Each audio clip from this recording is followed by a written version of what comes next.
Nous voilà à nouveau repartis. J'espère que vous avez fait de belles rencontres pendant ce déjeuner. Alors, déjà quelques mots sur le workshop qui se situe en parallèle pour ceux qui souhaiteraient y assister. C'est un workshop, on est très heureux de les accueillir. C'est le CNC qui nous soutient depuis la création de l'événement et qui explique à la fois leur stratégie de financement de la création numérique, les modalités qu'ils vont utiliser, les fonds qui sont à disposition et comment y accéder. Donc voilà, ça démarre en parallèle de nous. Mais ce qui nous retient maintenant, et ce qui est très agréable, c'est un débat sur Smart TV face au second écran. C'était un débat qui était très important avec l'AFDESI de pouvoir travailler là-dessus, parce qu'on sait tous que c'est un sujet qui est au cœur aujourd'hui du développement de la Smart TV et comment ça va se passer face à ce deuxième écran. Et puis on a un très beau panel avec, par ordre alphabétique, Philippe Grang, vice-président Sales EMEA de Rovi Group. Bonjour. Bonjour. Stanislas Léridon, président et cofondateur de Dotscreen, qui est une des boîtes françaises les plus dynamiques et créatives dans le domaine des applis sur Smart TV. Guillaume Mikowski, directeur associé de Brandsonic, notre cher partenaire qui fait d'une part tout le travail de captation et de streaming, mais qui a aussi un gros travail dans la social TV et dans, bien évidemment, la Smart TV. Will Sanders, executive producer of BBC Comedy, qui nous fait le plaisir d'être là et d'être venu de Londres. Thank you, Will. Patrice Slupowski, vice-président Digital Innovation and Communities de Orange. Merci à vous d'être là. Et enfin, pour animer ce débat, Julien Alliot de TV Câble Satellite. Messieurs, c'est à vous. Bonjour à tous. Alors, je vais commencer par demander à nos participants de brièvement nous dire ce qu'ils font et ce que font la société dans laquelle ils travaillent. Donc, Patrice Lupowski, bonjour à tous. Je suis abonné au gaz et à l'électricité depuis une quarantaine d'années. Je travaille pour Orange, donc je suis en charge de sujets d'innovation qui touchent pour beaucoup d'entre eux à la rencontre entre l'Internet et la télévision, en particulier TV Check. Merci beaucoup. Guillaume Mikowski, Brandsonic. Donc nous sommes spécialisés dans la mise en place de solutions à base de vidéos et de réseaux sociaux et nouveaux écrans. Aussi, on accompagne nos clients, qu'ils soient médias ou entreprises, à gérer, diffuser, organiser leur contenu à travers les nouveaux écrans et les nouveaux carrefours d'audience non physiques, comme par exemple Facebook. Nous sommes Facebook Preferred Marketing Developer. Bonjour, donc Stanislas Léridon, je suis le président cofondateur de Dotscreen, qui est une agence multi-écran. C'est-à-dire que nous, on s'est d'emblée pas posé la question du premier écran, deuxième écran, troisième écran. C'est-à-dire qu'on conçoit, on développe des applications sur tout type d'écran. Ça va de la Smart TV, des décodeurs télé, des smartphones, des tablettes, des consoles de jeux, puisqu'on est développeur Xbox aussi. Et on a comme client, c'est ça qui est intéressant, puisque ça intéresse beaucoup de types d'éditeurs, aussi bien des chaînes de télévision, internationales, France 24, Al Jazeera, Euronews, des chaînes de télévision françaises, on travaille beaucoup pour France Télévisions, des producteurs, j'imagine il y en a beaucoup dans la salle, et puis des marques issues du web, Deezer et autres. Donc ça c'est notre principale activité. On en a une deuxième que je mentionne parce qu'on vient de la démarrer. On se positionne aussi comme éditeur. On a deux services qui s'appellent Météo News Télé et le second Infotrafic Télé. Donc on est à la fois développeur et éditeur sur certains services. Will? Good afternoon. My name's Will Saunders. Je suis producteur exécutif pour tout ce qui est, comme a dit la BBC, je m'occupe de tout ce qui est donc le portefeuille des émissions, donc comédie. Je parle un peu le français, mais je parle surtout la langage de comédie, la comédie par rapport au contenu. Il y a 2 semaines, notre équipe a remporté le prix BAFA pour un projet qui s'appelle Psychopel, qui va être sorti. Donc, c'est plusieurs pilotes, longs métrages qui vont être sortis. Nous travaillons actuellement sur un format qui, selon nous, va permettre à la comédie improvisée, les one-man shows, pour justement créer du contenu, plutôt que de s'appuyer sur les réseaux sociaux. La technologie me fascine et fascine notre équipe pour vraiment valoriser le contenu. Philippe Grang, Rovi. Rovi est une société spécialisée tout d'abord dans la partie guide de programme, donc fournir à nos clients les solutions techniques pour leur permettre de développer les guides de programme les plus adaptés à leur business model. Donc tout ce qui est découverte de contenu, guidage, recommandations. Ensuite, Rovi développe aussi en marque blanche des plateformes de vidéo à la demande et toute la chaîne de vidéos depuis l'encodage jusqu'à la distribution du contenu chez le consommateur final. Et puis enfin, Rovi intervient aussi comme advertising network, donc sur la publicité interactive et connectée et bien sûr multiplateforme qui est notre environnement aujourd'hui. Voilà, alors on a le décor est planté.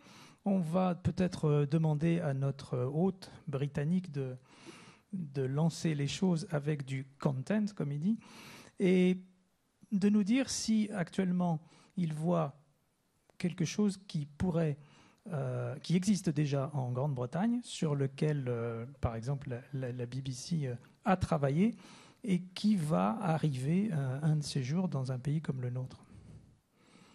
Sur des magazines, des divertissements, quelque chose de vraiment grand public. Est-ce que vous avez un exemple de développement interactif sur la deuxième télé, sur les écrans multiples, au sein de la famille, quelque chose, je ne sais pas, est-ce que The Voice, par exemple, est quelque chose qui se prête à des développements sur tous ces devices, comme on dit, la tablette, l'iPhone, tout ça, où chaque membre de la famille, parce que c'est quand même un programme assez fédérateur, fait quelque chose de pas forcément la même chose, chacun dans son coin, en regardant le même programme. Est-ce que ça existe déjà, ça? He's still translating. No, thank you. You're doing a good job. Eh bien, Are you referring to the référence là au contenu, au spectacle ou à la plateforme. Qu'est-ce qui vous intéresse finalement? Tout ça, les deux au fait. Supposons, imaginons qu'en Angleterre, il existe, et on n'a pas ça. Donc, et on aimerait. Et s'il y a quelque chose en Angleterre qui existe et qui n'existe pas en France, puisque la BBC a à la fois un rôle unique et moins unique, puisque nous avons créé la première plateforme vidéo à la demande au monde grâce à son iPlayer. C'est quoi? C'est une fenêtre pour l'ensemble de notre tenue à la demande. Nous avons entre 11 et 12 clics et visiteurs actuellement. C'est là où est concentré notre contenu TV. Aujourd'hui, nous avons une stratégie déployée par justement la BBC dans un espace à la demande, justement, au firm-up et qui est disponible de tous à tous. Donc on constate aujourd'hui que le iPlayer est un seul produit, mais sur des plateformes multiples, et qui est disponible sur des tablettes, sur des mobiles. On parle d'un paysage post-PC où le iPlayer va être disponible et mis à disposition sur chaque appareil, où donc ce paysage commence à converger de plus en plus.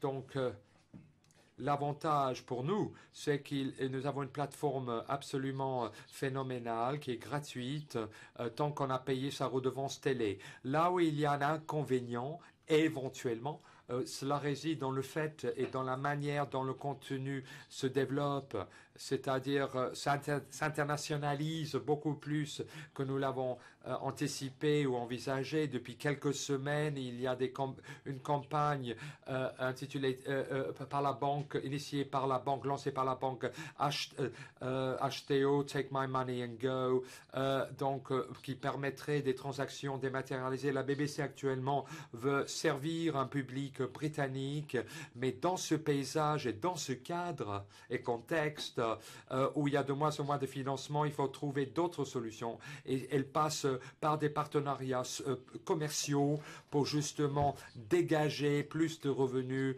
par justement la mise à disposition de licences ou la cession de licences justement. Où le iPlayer Commercial App application peut être une solution, même s'il y a encore des problèmes puisqu'il y a des restrictions et des limites aux États-Unis, mais c'est un marché de choix. Donc il faut actuellement trouver comment accéder à ces droits. Donc en termes de plateforme, la BBC aujourd'hui est en train de donc résoudre le problème par la création de ce iPlayer, mais je ne sais pas si nos modes de financement nous rendent uniques ou non. Ces différentes innovations passent aussi bien par la télévision IPTV, par ADSL, que par le câble, le satellite, la télévision terrestre, la TNT numérique. Est-ce qu'il y a des barrières techniques selon les modes de diffusion ou pas? I think aujourd'hui, par rapport à IPTV, c'est une question intéressante parce que pour nous, encore une fois, la BBC en partenariat avec des partenariats commerciaux comme British Telecom et d'autres diffuseurs au Royaume-Uni qui travaillent dans un projet qui a eu beaucoup de mal, qui s'appelle eView, qui a du mal à voir le jour, justement, en dehors donc, du Royaume-Uni. Donc, je soutiens qu'on est arrivé un peu tard, car il y a les Jeux Olympiques qui sont le grand événement streaming ou à la demande pour justement opérer une véritable rupture technologique dans cet espace-là. YouView IPTV est un cas de figure intéressant et on va voir combien d'apps peuvent être donc hébergées justement sur ces technologies-là. Donc la manière dont ePlayer va être servi et va se déployer, ça passera par des appareils multiples, c'est en cours. Il sera disponible sur IPTV, sur toutes ces applications, Xbox. Ce qui reste à savoir, c'est comment, et on l'espère, le contenu va commencer à évoluer en conséquence. On est toujours dans un environnement où la télévision donc prime, mais toujours par de plus en plus de canaux, de chaînes. Que va-t-il se passer lorsqu'on passe à des canaux numériques ou numérisés, où on va pouvoir toucher des publics beaucoup plus importants en termes de plateformes à la demande, télévision à la demande? Comment cela va changer et faire évoluer la production et la télévision qui se crée aujourd'hui même, au moment où je vous parle? Ces premiers propos, vous voulez réagir dessus l'un ou l'autre et notamment, par exemple, nous dire, vous, chez Brainsonics, que la technique change dans ses évolutions récemment, et notamment sur ce que vous nous disiez, que vous intégrez toutes les réponses des réseaux sociaux de genre Facebook ou Twitter sur des programmes grand public. Est-ce que chez nous, on est aussi en avance qu'en Grande-Bretagne ? Oui, je pense qu'il y a plein de choses à travers le monde et il y a plein de sujets. Nous, on est sur beaucoup d'expériences actuellement. L'idée, évidemment, ça peut toucher différents objectifs en fait. Soit l'idée, c'est de porter l'audience vers le programme, et là, on va mettre les bonnes fonctionnalités des réseaux sociaux, que ce soit Facebook ou Twitter, qui sont les deux plus grands. Twitter qui est très adapté sur la diffusion de programmes en direct, sur la conversation autour de programmes en direct, en pensant toujours TV everywhere et multiscreen, évidemment. parce que justement, il y a des différences dans les usages, etc. L'idée quand même, c'est que c'est en train de refondre radicalement la manière de produire des contenus aussi. D'accord, parce que vous avez employé le mot expérimentation, mais il y a quand même des choses qui existent déjà. Oui, alors expérimentation, non, finalement, en effet, il y a des dispositifs très intéressants. Voice, c'était un exemple, on en a parlé ce matin. On a fait aussi, Voice, on n'a pas participé à l'aventure de The Voice, mais pour France Télévisions, Mots Croisés, par exemple, on a fait participer, on a mis en place une application avant l'émission et pendant. L'avant était destiné, pendant les élections, en fait, à poser des questions aux 18 candidats qui étaient présents pendant l'émission pour répondre aux questions des internautes. Après, on voit qu'il y a différents freins ou autres qui font qu'on n'a pas des centaines de milliers aujourd'hui ou des millions même d'internautes qui vont participer, mais quand même plusieurs dizaines de milliers qui vont devenir des prescripteurs, des influenceurs, parler entre eux et aussi évidemment permettre à l'audience de se réveiller autour du programme et avant le programme. L'idée, c'est de promouvoir et puis ensuite après avec tous les systèmes de Catch-up TV et même les leviers conversationnels qu'on peut mettre par la suite, c'est de continuer la conversation et le dialogue avec ces différents téléspectateurs. Et alors justement, là, vous venez de donner le mot-clé télé de rattrapage, Catch-up TV, replay. Là, il y a un décalage. Alors, comment vous étudiez cette petite audience, mais qui va grandissant, Sur le Catch-up, ça grossit très qui grossit donc de public, de téléspectateurs qui regardent après 2, 3, 4 jours. Oui, alors ça, c'est un changement de... Est-ce qu'il y a de nouveau... Là, on fait face à un changement de paradigme majeur dans la manière de consommer. Facebook, ou un rendez-vous sur Twitter, comment faire ? C'est à imaginer. Il y a plein de choses, en fait, à imaginer. Mais en effet, l'idée de socialiser, entre guillemets, ces programmes on-demand, donc apporter tous les leviers conversationnels qu'on pourrait mettre en place, ça arrive. Il va y avoir des annonces bientôt, etc. Mais on en est encore aux prémices en France aujourd'hui. On participe à ces projets avec des chaînes de télévision actuellement. On participe aussi avec des sociétés de production à ce type puisque ça touche les contenus de manière assez importante. Et puis après, il y a les régies qui participent beaucoup à ça, puisque l'idée, c'est d'associer des annonceurs. L'histoire de Baby Boom, on en parlait à la conférence de cette fin de matinée, le monsieur de Shine en parlait, ne se serait pas fait finalement sans Procter. Alors que finalement l'émission qui a été diffusée, je crois qu'il y a eu 6 épisodes, je crois qu'il y en a eu des centaines sur Internet par la suite, en fait, où on a suivi les familles, etc., avec l'ensemble aussi des leviers sociaux qui faisaient que l'idée était de porter la cible vers les carrefours d'audience que sont Facebook ou l'application dédiée à la marque, etc. Mais derrière, il y avait un annonceur. Et est-ce que vous pensez que le système SMS qui perdure encore, notamment sur une quotidienne comme C'est dans l'air, est voué à disparaître à quel terme ? Pas forcément. Ça dépend complètement des usages. Il y a des niches aussi. Je vous donne un autre exemple. L'usage de la génération BBM, du BlackBerry, notamment chez les jeunes dans Paris ou autres même. Et c'est surtout assez... c'est dans les villes, en fait, où il y a beaucoup de conversations qu'on retrouve autour de programmes où finalement ils sont plus habitués à utiliser leur téléphone pour converser avec leurs amis autour d'un programme qui est diffusé en live que sur une tablette ou un ordinateur. Donc les usages sont totalement différents d'un individu à l'autre ou d'un groupe d'individus à l'autre. Et l'idée, évidemment, c'est de s'adapter et c'est d'être partout. Donc la notion chez BBC de TV Everywhere et de socialisation globale des programmes et de la chaîne, c'est ce qui se passe actuellement partout. En fait, tout le monde avance sur ces sujets-là. Parce que l'idée au final, c'est quoi ? C'est faire de l'audience ? C'est faire venir de l'argent ? C'est peut-être d'apporter une réponse à un besoin des téléspectateurs qui évolue. Et typiquement, on a parfois l'impression, puisqu'on est au tout début de l'histoire, que les produits sont un peu en retard par rapport aux usages. C'est-à-dire qu'on voit le nombre de tweets qui sont échangés, notamment aux US, pendant les programmes. Et finalement, aujourd'hui, il n'y a pas vraiment d'application second écran qui soit disponible. On en est vraiment aux prémices. Donc ça, c'est intéressant. Ce qu'il faut aussi garder en tête, c'est qu'à chaque device, à chaque terminal, il y a un usage différent.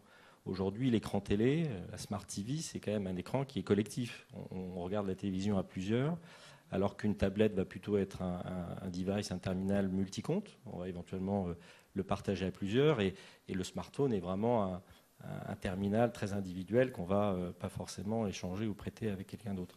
Donc il faut travailler dans tout cet écosystème. Encore une fois, on est au début. Nous, on travaille pour une grande chaîne de télévision sur un programme quotidien. Et ce qui est intéressant sur des applications... Vous pouvez donner l'exemple précis? Là, malheureusement, je ne vais pas pouvoir, mais je vais un peu développer sur, en tout cas, les bénéfices d'une application second écran. C'est qu'on peut enrichir le programme à la fois pendant, mais avant et après. Donc ça, c'est un plus par rapport peut-être à une Smart TV, puisqu'on essaye de voir quels sont les atouts et les faiblesses des uns et des autres. Et on va essayer de répondre à 3 besoins. Le premier, c'est de partager, à la fois en alertant sa communauté qu'on est en train de regarder un programme, qu'il est bien. Donc c'est toute la dimension social TV, même si elle recouvre pas mal d'aspects différents. Donc la première chose, c'est ça. La deuxième chose, c'est interagir, c'est participer, jusqu'à éventuellement la co-contribution éditoriale, ne serait-ce qu'en envoyant des questions à l'animateur qui est en train d'animer une émission de télé.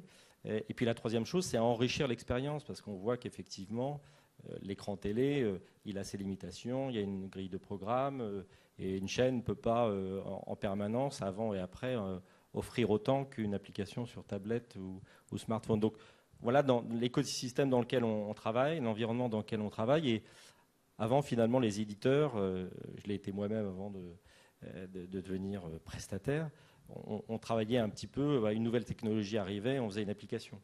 Et maintenant, on est un peu en train de penser en se disant, tiens, comment les écrans vont interagir entre eux, comment ils vont davantage communiquer. Et c'est ça qui est intéressant. Et si je me projette peut-être à 2-3 ans, je me dis, parce qu'encore une fois, il y a un public de producteurs ici, que de la même manière, ils produiront des contenus, ils produiront aussi des applications. Et on peut imaginer que demain, les relations entre un producteur et un diffuseur, ça sera non seulement de vendre des droits de diffusion, mais en parallèle d'offrir une application qui va enrichir le programme. C'est déjà en train d'avancer dans ce sens-là. C'est très intéressant d'ailleurs ce sujet. Et le avant, pendant, après est très intéressant aussi, dans le sens où avant on pensait aux programmes finalement de manière éphémère. Ils avaient lieu à 22h ou à 21h tel jour sur telle chaîne. Aujourd'hui, ils ont une vie avant, pendant et après. Ces 3 sujets sont radicalement différents. Le troisième, d'ailleurs, la partie expérience, on n'en est vraiment qu'au début. Ça va être passionnant demain. Notamment, je ne sais pas, j'étais non, je n'y suis pas souvent, mais j'étais dans un cas régie de Canal+, et le réalisateur présentait en fait l'ensemble du dispositif et avait mis une caméra isolé en fait sur un joueur en particulier. Mais ça, sur une application de second screen, il l'avait fait pour la réalisation, pour les besoins de la réalisation. Sur une application de second screen, on voit tout de suite l'usage. C'est-à-dire, c'est mon joueur préféré ou c'est un très grand joueur, je le suis pendant tout le match.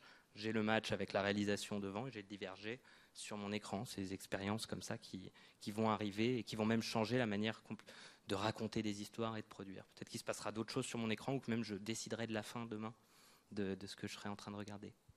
Alors justement, on a eu pendant quelques années sur le foot ou par exemple sur la Formule 1, Canal+, qui montrait diverses caméras, divers angles. Je me souviens, il y en avait une dans une voiture, il y en avait une autre sur l'ensemble de la course, une autre plus près ou dans un virage, etc. Il fallait zapper d'un canal à l'autre sur le même écran. Et finalement, ils ont fini par abandonner au bout de quelques années. Est-ce que vous pensez que maintenant, on peut revenir à ce genre d'application?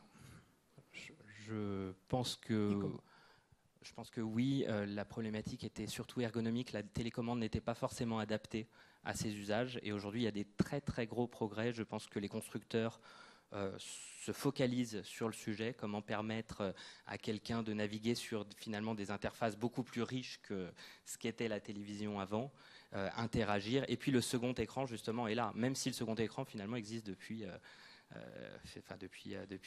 l'arrivée de l'ordinateur. Je crois que la saison 1 de Secret Story proposait avec MSN des interactions avec les internautes. Donc là, on était il y a 7 ans. Finalement, c'est l'avènement des tablettes et du mobile et de la consommation sur mobile et sur tablette qui a donné ce mot, qui a fait qu'on parle de second screen. J'ai piqué le micro. Juste pour dire, j'ai pas l'impression du tout que les télécommandes s'améliorent. Moi, je les trouve pires, je les trouve épouvantables. Et je prends pas des études marché très très compliquées, je fais juste des études de voisinage. Moi, assez souvent, j'ai un rôle de brancheur de télé ou de régleur de TNT public. Donc mes voisins m'appellent parce que je connais ça. Voilà, ils voudraient. C'est la version moderne de l'écrivain public et je suis ravi de le faire. Mais là, ça me permet de rentrer dans les vraies préoccupations des gens. Donc les préoccupations des gens, elles ne sont pas aujourd'hui entre est-ce que je vais utiliser des interfaces sensorielles pour piloter ma télé. Elle est où est ce je vais biper les mots que je vais utiliser, de boutons source qui me permet de passer sur la TNT ou de revenir. Et aujourd'hui, sur les télécommandes, c'est déjà pas simple. Mais la télécommande, par rapport aux expériences que vous décriviez, elle donnait, la télécommande qu'on a toujours, elle donnait un temps de réaction quasiment immédiat pour passer d'une chaîne à l'autre. Et déjà avec ça, on avait du mal à le faire. Avec un smartphone, on rajoute de la latence. Avec des gestes, on rajoute une nécessité de mettre au point quelque chose qui n'est pas évident, avec de la voix aussi. Donc la télécommande de demain, ça sera peut-être un mix de tout ça, mais elle n'est pas prête, parce que la télécommande d'aujourd'hui et d'hier, elle n'est pas encore prête. Donc il va falloir garder ça à l'esprit, il va falloir beaucoup de travail, énormément de travail sur l'expérience pour arriver à quelque chose de valable. Bref, dans quelques années, le titre du débat, ça sera la seconde télécommande ou la multi-télécommande. Ouais, du coup, parce qu'en fait, est-ce qu'il ne va pas falloir prévoir deux télécommandes, une très simple et une très compliquée pour s'amuser, et une très simple pour l'usage quotidien de la famille. Du tout, finalement, avec l'arrivée de l'Ubimédia, ma table ou ma chaussure se transformera en télécommande demain, peut-être, le monde connecté. Et quand même un tout petit bémol, on voit et c'est pas des expériences, c'est des sorties là actuellement en 2012, mais c'est vrai qu'il y a encore 3-4 mois, j'avais énormément ce discours, notamment sur la partie latence. Mais il y a là aujourd'hui, les télécommandes gyroscopiques notamment, etc., ça répond un petit peu, mais enfin, ça répond pas mal, notamment à mes attentes à moi. Par contre, pas à celles de ma maman, donc pas forcément grand public. Elle va pas forcément encore comprendre qu'elle peut pointer facilement, etc. Mais on avance, alors que hier, la télécommande me frustrait, moi. En termes de grand public, c'est juste que je vous aime beaucoup, mais je préfère votre mère, en fait. C'est là que, comme le disait Lionel Labo ce matin, quand sa mère tweetera, on sera dans quelque chose d'intéressant. Et ne nous méprenons pas, hein, je ne veux pas tenir un discours passéiste ou quoi que ce soit. Simplement, l'innovation, il faut qu'elle trouve son marché, il faut qu'elle trouve le bon timing, et à partir du moment où on aplanit des difficultés, on peut faire quelque chose. Bon, Apple essaye de montrer la voie parfois quand il simplifie les interfaces au maximum, quand il arrête d'avoir 90 boutons quelque part où il en faudrait 5. C'est de cet effort-là que je parle assez souvent. On est en phase. Will, est-ce que vous avez une réaction sur ce que nous disons, nous, entre Français? I think just by D'après nos expériences, et une fois de plus, je ne suis pas spécialiste de la technologie, mais à mon avis, notre perspective est de vouloir obtenir des comportements pour l'ensemble du public sur la vidéo à demande à la télé. Vous pouvez voir des diagrammes, par exemple, qui vous montrent à quel moment ce type de consommation télévisée devient du grand public. Certains problèmes se posent, bien sûr. Il y a le problème des plateformes universelles. En France, cette question se pose différemment. Mais encore une fois, je pourrais dire que l'avantage qui est de notre côté, c'est que nous sommes dans une situation où les diffuseurs disposent d'une plateforme de demande universelle, ce qui permet une pénétration du public très avancée au sein du Royaume-Uni, ce qui nous permet de transformer ces plateformes en un outil grand public. Et il semble que c'est bien cela dont vous discutez actuellement, à savoir comment faire en sorte que ceci devienne un comportement grand public. Eh bien, il faut aller au-delà de la simple segmentation à l'iPhone, à l'iPad, etc. Il y a énormément de foyers qui ont des télévisions connectées, mais combien d'entre eux les connectent réellement? Très peu d'entre eux. C'est pourquoi il faut peut-être demander aux diffuseurs publics, étatiques ou dans votre cas au gouvernement de créer une plateforme, un processus pédagogique qui aide à sauter ce pas pour que la vidéo de ce type devienne réellement grand public. Enfin, la question des financements et des licences au Royaume-Uni se pose.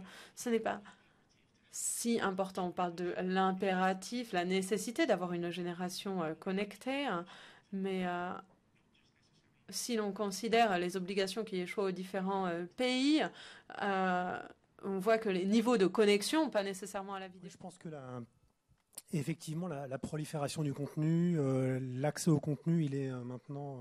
alors effectivement, il faut se connecter. Je pense que il y a de plus en plus de gens qui connectent leur télé aujourd'hui. On doit être à 30 ou 40%. Certaines marques donnent 50%. Je crois que LG donnait ce matin 50% de télé connectée. Effectivement, donc c'est quand même une tendance... selon les organisateurs, hein. Oui. Pas selon la police. Après, bon, je pense que c'est quelque chose qui va continuer à s'accroître. Après, c'est effectivement comment l'utilisateur peut trouver le contenu qu'il recherche dans cette prolifération, puisqu'il y a de plus en plus d'applications qui sont disponibles. Et là, comment on fait pour avoir une expérience unifiée entre la télé linéaire, la télé non linéaire, et proposer quelque chose qui fasse sens au consommateur et qui puisse trouver effectivement ce qu'il cherche. C'est pas forcément évident de savoir que tel programme est rediffusé sur telle application ou que tel film est disponible sur tel service de plateforme à la demande. Donc là, je pense qu'on a un travail à faire au niveau des interfaces utilisateurs pour permettre à l'utilisateur effectivement de trouver le contenu qu'il cherche et aussi lui proposer du contenu intelligemment par des recommandations qui fassent sens, qui soient pertinentes, de façon à ce que quand il allume sa télé, il ne sait pas forcément ce qu'il a envie de regarder ce soir. Et là, on va lui proposer des choses qui vont peut-être lui évoquer un certain intérêt. Ça, c'est vrai pour la télé, mais c'est vrai aussi pour le second écran ou le troisième écran. C'est-à-dire que ce sont des logiques qui, à mon avis, même si ça va se matérialiser différemment en fonction du produit qu'on va avoir en face de soi, ça me semble être quand même des bons fondamentaux aujourd'hui. Donc on a toujours plus de contenu, mais est-ce qu'il est bien organisé, est-ce qu'il est bien managé? Pour moi aujourd'hui, c'est une des pistes sur lesquelles on doit travailler dans les prochaines années. Et alors, est-ce qu'on a déjà des retours sur les fameux moteurs de recommandation qui ont été lancés par Canal+, il y a quelques mois, récemment par Numéricable? Quelqu'un sait un peu comment ça fonctionne et qu'est-ce que ça donne comme résultat déjà? Nous, on a notre propre moteur de recommandation qui fonctionne aujourd'hui et Il fonctionne où et sur quoi? Parce que je cite les deux connus parce que je travaille dans un journal télé dont les lecteurs connaissent bien ces deux machines. Mais... On a des outils de recommandation qui sont disponibles ne serait-ce que sur notre site web, je sais pas, allrevie.com. Donc vous pouvez effectivement vous connecter et voir comment ça fonctionne. Mais bon, ensuite, on a aujourd'hui de bons retours sur l'utilisation des moteurs de recommandation qui sont effectivement alimentés par le comportement d'utilisation du consommateur. Je dirais qu'on en est quand même au début et qu'on va voir dans les mois et les années qui viennent effectivement si cette expérience elle devient comme on dit scalable et donc peut permettre de faire davantage de recommandations ciblées et statistiquement intéressantes pour l'utilisateur. Est-ce que le but... Pardon, je suis juste pour compléter, c'est vraiment très tôt sur le sujet de la recommandation, sachant que c'est un problème que tout le monde connaît depuis 5-6 ans, certains se sont attaqués dans différents domaines, et ceux qu'on considère comme étant les meilleurs et les champions aujourd'hui sont les premiers d'un championnat international qui compterait que 2 participants. Donc on est bien loin du compte. Aujourd'hui, sans avoir les chiffres des premières tentatives, l'industrie continue à se dire « je vais trouver la formule magique d'un moteur technologique qui va tout faire ». Or ça, c'est une quête qui est complètement vaine. La machine ne pourra pas répondre toute seule pour un certain nombre de raisons qui tiennent au principe même qui gouverne le cerveau humain quand on veut choisir quelque chose. Quand on veut choisir quelque chose, transposer ça dans le monde du restaurant, vous avez envie de manger quelque chose, vous allez être gouverné par, dans certains cas, des choses que vous avez déjà mangées, parce que vous savez que si vous prenez le steak frites à la carte dans un restaurant coréen, vous prenez pas trop de risques. Mais il y a aussi un principe de nouveauté et de variété qui va faire la différence entre l'être humain et le chat. Le chat peut manger tous les jours à la même heure la même pâtée. Le maître a besoin de changer la pâtée du chat parce qu'il se dit quand même je lui donne la même chose tous les jours, c'est pas très sympa. Mais ces principes-là, pour les traquer de manière technologique, c'est extrêmement compliqué. C'est pour ça que depuis des années, dans les chaînes de télévision, on n'utilise pas des machines pour faire de la programmation, on utilise des êtres humains.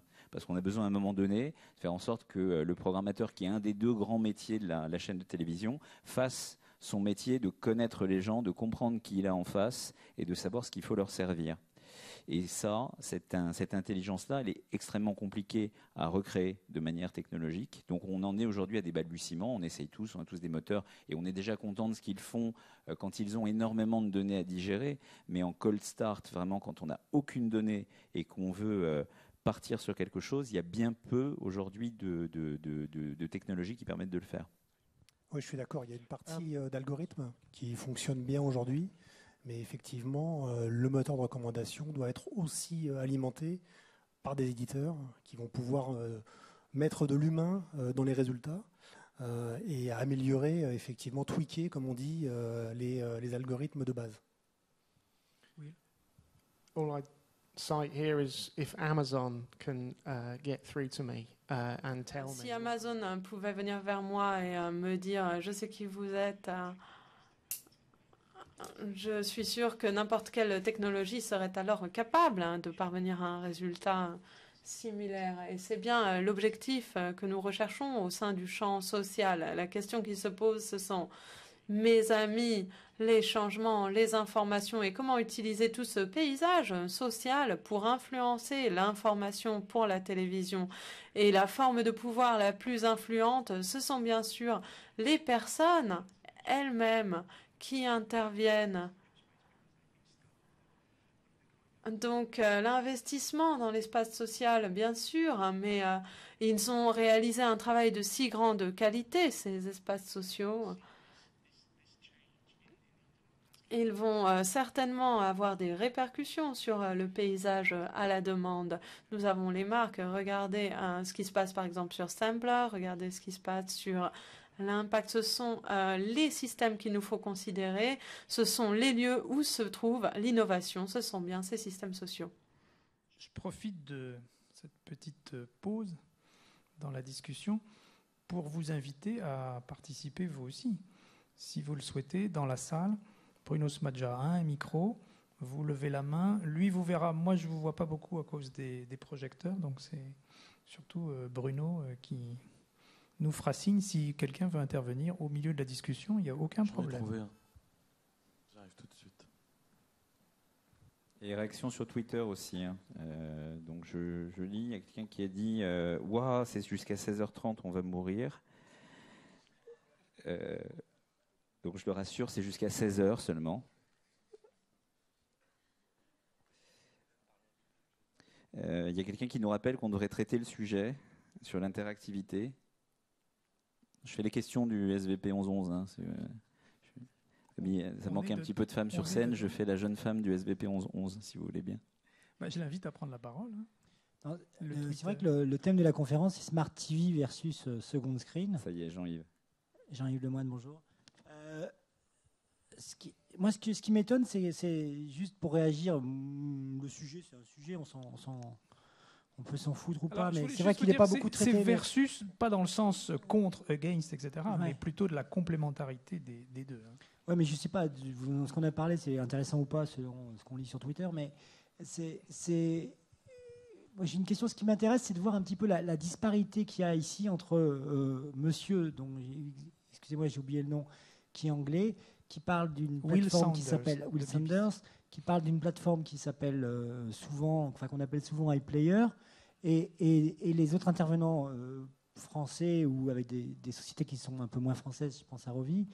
Il y a, en fait, la question de la Smart TV, ou je ne sais pas ce que c'est que Smart TV, je ne sais pas du tout, ces mots-là ne m'intéressent pas tellement, mais la question, c'est est-ce qu'on est sur du linéaire? Donc vous parlez beaucoup de télélinéaire avec la social TV, et monsieur Will Sanders parle de télévision à la demande.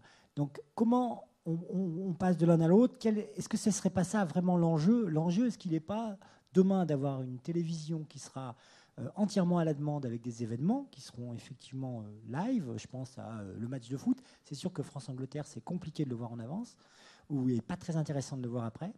En tout cas, moi qui aime le sport, je trouve ça. Et donc avec de la vidéo à la demande et des événements, et comment on va gérer ça, et ça va vite arriver, comment on va gérer ça avec ce qu'on a, c'est-à-dire un écosystème connecté, pour reprendre les mots de mon ami Plinkers, que je vois au premier rang comme un faillot de base. Bonjour, monsieur Plinkers. Et bonjour Arnaud. Et donc, comment on va, dans cet environnement connecté, passer d'un écran à l'autre, parce que c'est ça la question, en fait. Et comment on va répondre à cet usage, et on va avoir des nouvelles problématiques qui vont être, premièrement, la personnalisation, bien sûr, la recommandation dont on a un peu parlé. Et puis, on va avoir des problématiques qui vont être des problématiques aussi de réseau. Comment on va répondre ça en termes de réseau? Comment on va supporter la charge? Donc là, on est plutôt du côté Orange. Qu'est-ce qu'on va faire? Est-ce qu'on va revenir à des trucs de peer-to-peer? Est-ce qu'on va revenir à des trucs de predictive delivery? Comment on va faire pour passer d'une façon automatique d'unicast à multicast en QAM? Il y a plein de problématiques qui se posent, à la fois technologiques et d'usage. Il s'est emballé, mais tout va bien. Mais tu peux pas les poser toutes en même temps, parce qu'ils ne pourront pas répondre à toutes les questions. Il y a 12 questions, Jean-Yves, là. Donc, moi, je vais en prendre 2,5, et puis je vais laisser mes camarades. On parle de plusieurs sujets parce qu'on ne prend pas forcément en compte le temps. Et déjà, la question linéaire, non linéaire, les derniers chiffres que j'ai vus passer, c'est 83% de consommation linéaire versus 17%, dans le meilleur des cas, en non linéaire, catch-up et autres.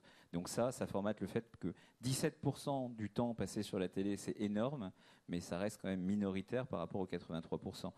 Je profite du temps des élections où tout le monde sait bien ce que sont les pourcents. Voilà, 83 versus 17, il n'y a pas encore photo. Après, rien ne s'oppose là-dedans, mais on a tous raison si on ne précise jamais l'échelle de temps à laquelle on se réfère. Et aujourd'hui, quand on parle de télé connectée, de smart TV, de second screen, on mélange ce qu'on projette, ce qui est, ce qu'on aimerait que ça devienne. Et je pense qu'on peut résumer en disant qu'on teste tous des possibilités et des scénarios qui pourraient arriver, chacun avec un pourcentage. L'histoire montre que c'est toujours un scénario auquel on n'a pas pensé qui finalement surviendra. Mais c'est très très difficile aujourd'hui d'aller écrire l'histoire et d'aller tout regarder là-dessus. Bruno. Je peux vous renvoyer votre question de tout à l'heure qui était très intéressante en tant que spectateur. C'est quoi votre vision de l'avenir? Vous l'avez posée aux précédents intervenants sur la Social TV. Et tant que vous êtes sur scène, autant y répondre à votre tour. Comme quoi j'ai bien fait de me faire remarquer. Vision de l'avenir, les visions de l'avenir, elle est que l'Internet va influencer fortement la télé.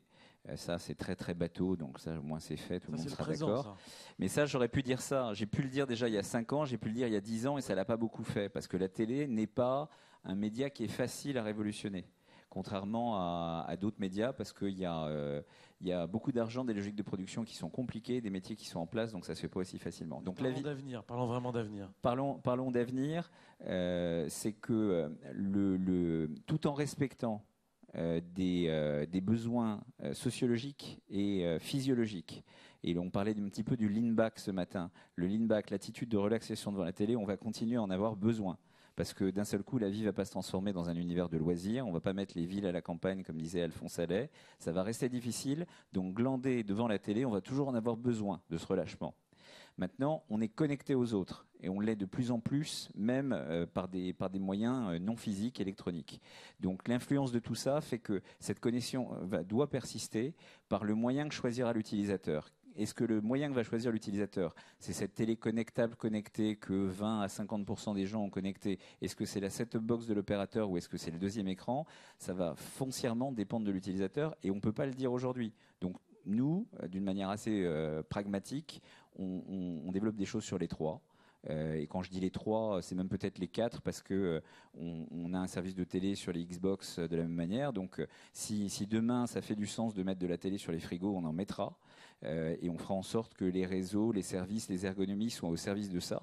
Mais on ne peut pas savoir aujourd'hui ce qui va triompher. On oppose des choses, on dit d'une même manière, Smart TV, TV connectée, second écran, c'est la même chose. Non, c'est pas la même chose. Il y a quelqu'un qui faisait remarquer très justement qu'il y a des écrans qui sont collectifs, il y a des écrans qui sont individuels, il y a des choses qu'on regarde à plusieurs, des choses qu'on regarde tout seul. Mais il y a des codes qui ne changeront pas forcément. Et comme je fais des réponses déjà suffisamment longues, je vais laisser mes camarades s'exprimer parce que plus on est long, plus les gens s'endorment dans la salle. Can I just add? You talk about Nous avons parlé de la télé sociale. On en parle comme si c'était un état de fait universel, mais je ne pense pas que ce soit le cas. D'après moi, certains programmes sont de manière immanente des programmes sociaux et d'autres ne le sont pas.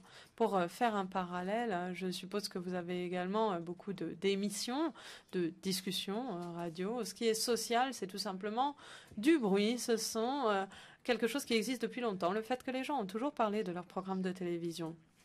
Donc il ne s'agit pas forcément de créer des applications qui aident à entretenir ce bruit, cette rumeur. Si vous êtes un programmateur, comprenez, imaginez simplement des moyens de rendre ce bruit, cette rumeur plus intéressante, d'en faire quelque chose qui soit un contenu porteur de sens et d'instiguer un dialogue interactif entre vous et le public. Par exemple, il existe un grand nombre de programmes d'infos où vous voyez le bandeau de Twitter en bas et ce n'est pas forcément un échange interactif. Donc nous avons atteint désormais une étape du développement où ce que nous souhaitons, c'est véritablement recevoir quelque chose du public et en faire un apport porteur de sens. Car pour moi, la véritable saveur d'un changement au sein de la télévision, ce serait le fait de créer des expériences sociales qui soient réellement indépendantes. Vous regardez la télévision et ensuite vous adhérez et vous vous impliquez dans le contenu. C'est bien ça, cette notion de télé sociale. Il ne s'agit pas pour moi de quelque chose que l'on peut créer artificiellement aussi simplement que ça. Ça ne fonctionnera pas. Ce qu'il nous faut travailler, à mon avis, ce sont les programmes et voir quels sont les meilleurs programmes à caractéristiques intrinsèquement sociales. Si je peux compléter, parce qu'effectivement, tout ce multi-écran, il n'est pas encore aujourd'hui grand public et le téléspectateur moyen, il se perd un peu entre déjà tous les labels qu'il y a entre Smart TV, HBB TV, HDMI, DLNA. Enfin, déjà, pour acheter une télévision, c'est presque un acte de bravoure. Ça devient presque anxiogène. Donc, nous, ce qu'on sait, c'est que d'abord, le téléspectateur, je pense qu'il est agnostique. Lui, il se fiche de savoir si c'est sur une tablette, un smartphone, un écran télé. Et notre rôle, nous, en tant que développeurs, c'est, parce que derrière le contenu peut être le plus attractif possible, c'est de simplifier l'expérience et d'avoir des interfaces utilisateurs très simples. Et ça, je crois qu'il y a un travail énorme parce que on l'a vu, la tentation sur la Smart TV, ça a été de prendre ce qu'on avait sur un site web, de le faire rentrer tant que bien que mal. En plus, ça tombait bien, l'écran était plus grand. Sauf que voilà, on a des télécommandes qui sont, c'est vrai, assez pauvres, même si elles évoluent quand même récemment. Mais avant qu'elles deviennent très efficaces, aussi efficaces qu'une souris et un clavier, il y a encore un peu de chemin à faire. Donc voilà, notre premier métier, c'est de simplifier les interfaces utilisateurs. La deuxième, c'est que, et je vous rejoins, il ne faut pas non plus surestimer l'interactivité du téléspectateur. On est là plutôt pour se détendre, plutôt que pour sans arrêt tweeter. Et puis ça me rappelle ce qu'on voit sur des sites web où en fait pour un internaute qui poste un commentaire, il y en a 100 qui vont le lire. Donc il y a ceux qui seront actifs et puis il y a ceux qui regarderont. Et dans ce sens-là, pour revenir au débat, puisqu'on nous le critiquait, je pense que la Smart TV peut être aussi un écho, une résonance. C'est-à-dire qu'on le voit aujourd'hui, c'est les meilleurs tweets qu'on va faire passer à l'écran, c'est pas forcément tout ce bruit, parce que je rejoins ce que disait Will, le vrai, je pense, challenge de demain, c'est de séparer le bruit des réseaux sociaux de ce qui a vraiment une valeur ajoutée et un intérêt pour le téléspectateur. Donc, je pense que tout ce travail-là d'application, quel que soit l'écran, passera d'abord par l'interface utilisateur pour simplifier, j'allais dire être basique. Il faut apprendre au téléspectateur à finalement consommer autre chose que ce qu'on lui propose de manière linéaire. Et donc à nouveau une intervention humaine pour dégager le tweet intéressant comme on dégageait le SMS intéressant jusqu'à présent. Ça sera de la personnalisation aussi. Après, encore une fois, il y a plusieurs publics. Et la difficulté qu'on a, c'est qu'on a à la fois adressé le grand public, et d'où le fait qu'on aimerait que le taux de connexion des Smart TV soit encore plus supérieur, mais il faut déjà expliquer comment on connecte une télévision. Donc on a à la fois adressé le grand public, et puis un public beaucoup plus technophile, averti, adepte des réseaux sociaux, et pour lequel c'est plus simple. Alors justement sur la manière de connecter, vous nous avez donné des chiffres. Est-ce qu'on sait quel est combien de télé connectées le sont par le cordon et combien le sont en Wi-Fi, et est-ce que la connexion automatique en Wi-Fi n'est pas en fait la solution à vos problèmes? Alors là-dessus, moi je parie une caisse de champagne si quelqu'un peut me sortir un chiffre qui soit fiable, puisque de toute façon il n'y a pas d'organisme, il n'y a pas d'équivalent de médiamétrie, donc on peut sortir, il y a 15% de téléviseurs connectés ou 50%. Moi je défie quiconque d'avoir des chiffres ultra fiables là-dessus. Maintenant, ce qu'on voit, c'est qu'il y a une progression. Ce qui est clair aujourd'hui, c'est que l'audience, elle est plutôt du côté des Orange, des SFR, parce que c'est là qu'il y a une offre télé enrichie.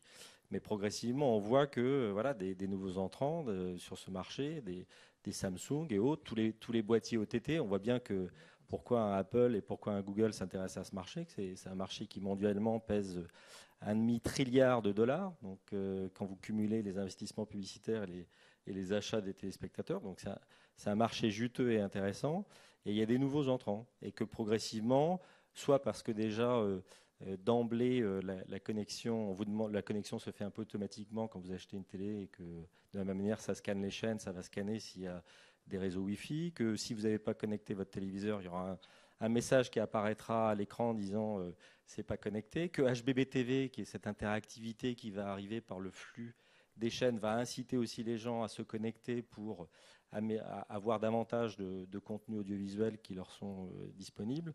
Voilà, on est sur un marché de croissance. Ce qui est important, c'est un peu comme, j'allais dire, la social TV. C'est assez petit aujourd'hui, mais ça a un énorme potentiel. Pour l'anecdote, puisque vous parlez de HBB TV, je peux vous dire qu'au moins une fois par semaine, on a un lecteur qui nous écrit ou qui nous téléphone à Télécap pour nous demander comment on reçoit cette chaîne. Ouais. C'est ce qui ne m'étonne pas beaucoup. Pour faire mon anti-geek, 2 secondes, ou mon ancien geek repenti, je ne suis pas persuadé que ce soit la question, la modalité de connexion de la télé connectée. Parce que il faut juste revenir 5 minutes à quelques fondamentaux qui sont: où est la télévision dans un foyer? Elle est dans le salon, c'est quelque chose, c'est un terminal, un écran dont on est fier. Plus ça va, plus il est grand, plus il est beau, plus la dalle est léchée, plus le truc est fin. C'est dans le salon, sociologiquement. L'Internet arrive en général pas là, en premier. Donc il va falloir soit faire tirer un câble, transformer un superbe appartement en réseau de câbles, et on va avoir un certain problème avec le WAF que certains connaissent, qui est le Women Acceptance Factor, qui fait qu'il est interdit de faire courir un câble Ethernet dans une pièce qui est visitée par du public. C'est la première règle. Ensuite, le Wi-Fi. Moi, je renvoie pour la perception de ce que c'est le Wi-Fi quand on ne fait pas d'effort particulier pour distribuer de la télévision. Je renvoie à un sketch d'Anne Roumanoff qui dit: moi, je comprends bien que ça marche là, mais c'est là que ça marche pas. Voilà. Donc c'est souvent la réalité, et donc il y a des barrières physiques qui font que c'est très compliqué, et que les chiffres que j'entends plutôt souvent en dehors des populations technophiles hyper stimulées par le fait de le faire, c'est plutôt 10, 15, 20% de télé qui sont connectées. Et quand bien même la télé connectée, la première expérience de la télé connectée, je vais sur YouTube ou sur Dailymotion et j'ai envie de chercher quelque chose et j'ai ma pauvre télécommande. Et pour taper Don't Let Me Be Misunderstood sur une télécommande de télé, eh ben, il faut se lever tôt. Il faut se lever très tôt. Donc on a un problème d'expérience. J'avais une petite question avant de passer le micro à d'autres personnes dans la salle. Et une petite remarque, moi je suis assez étonné parce que vous faites des questions de télécommande, des questions d'interface, des questions d'interactivité avec le spectateur, et vous parlez jamais de jeux vidéo. C'est quand même la première activité culturelle en France, c'est hyper interactif, on raconte son histoire, on vit son expérience jusqu'au bout, c'est quelque chose d'extrêmement fort, c'est une réalité économique qui n'est pas en devenir mais pour le coup est présente. Et il y a quand même pas mal d'analogies et de comparaisons. Alors après, peut-être qu'il y a des ruptures générationnelles qui font que le jeu vidéo, ça touche une autre génération. Mais c'est dans le salon, ça joue dans le salon. Il y a pas mal de choses qui sont vraies dans le jeu vidéo. D'ailleurs, demain, on aura un débat sur jeux vidéo et transmédia, les liens qui l'unissent. Et nous, on pense que justement, il y a une interaction qui est extrêmement forte. Et il doit y avoir une compréhension de la culture du jeu vidéo pour l'aborder et pour voir la télévision changer. Qu'est-ce que vous en pensez ? Ce qui est intéressant, c'est Microsoft qui a annoncé il y a quelques mois, je crois, que les abonnés Xbox Live passaient plus de temps à consommer de la musique et de la vidéo qu'à jouer sur une console. Donc effectivement, ce qui est intéressant, parce qu'on parle de télévision connectée, mais chacun y met ce qu'il veut. C'est aussi bien les réseaux IPTV d'Orange que les Smart TV, les téléviseurs nativement hybrides, que l'HBB TV, avec ce que le grand public peut en penser, et les consoles. C'est-à-dire qu'il y a un parc de plus de 60 millions de Xbox et plus de 40 millions d'abonnés Xbox Live. Donc là, c'est un parc intéressant. Et effectivement, c'est une console qui est puissante, en plus, qu'on utilise pour autre chose que pour faire du jeu vidéo. Mais je rebondis, alors je reviens aussi, parce que mon associé Pascal Besson et moi-même, on vient de ce domaine-là, du domaine du jeu. C'est une très bonne école, effectivement, pour d'abord que l'expérience, la navigation soit sympa, qu'il y a toujours des notions de reward à chaque fois qu'il y a un clic. Il n'y a pas de clic gratuit, parce que je suis d'accord avec vous, taper quelque chose avec une télécommande, c'est pain in the ass, comme dirait Will. Donc voilà, c'est des choses qu'on apprend par le jeu, et je pense que les développeurs du jeu, les sociétés du jeu ont beaucoup à apprendre aux éditeurs de contenu classique. C'est une bonne école. Sur le jeu, c'est quelque chose qu'on regarde. Je vais faire mon placement produit sur TV Check, en particulier sur l'aspect gamification.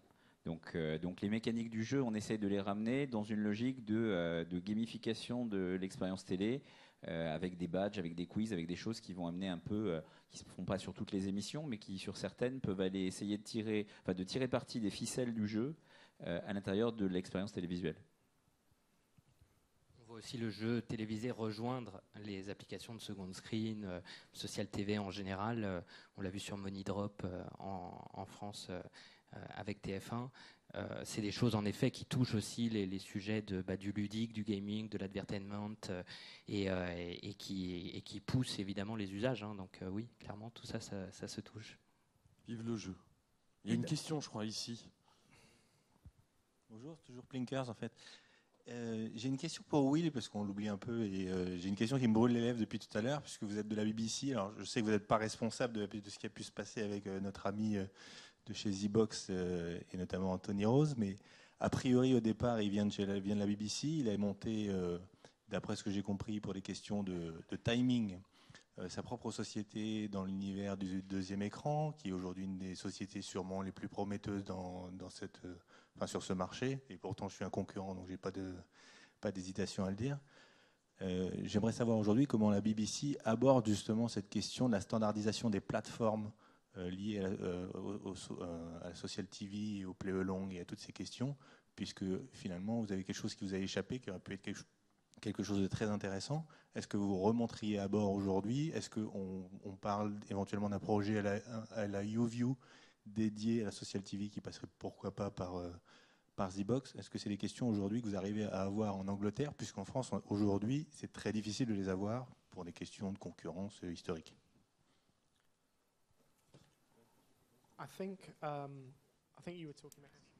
Je pense que vous avez parlé de Anstey Rose, cet architecte, ou l'un des architectes en tout cas de l'iPlay qui a quitté l'organisation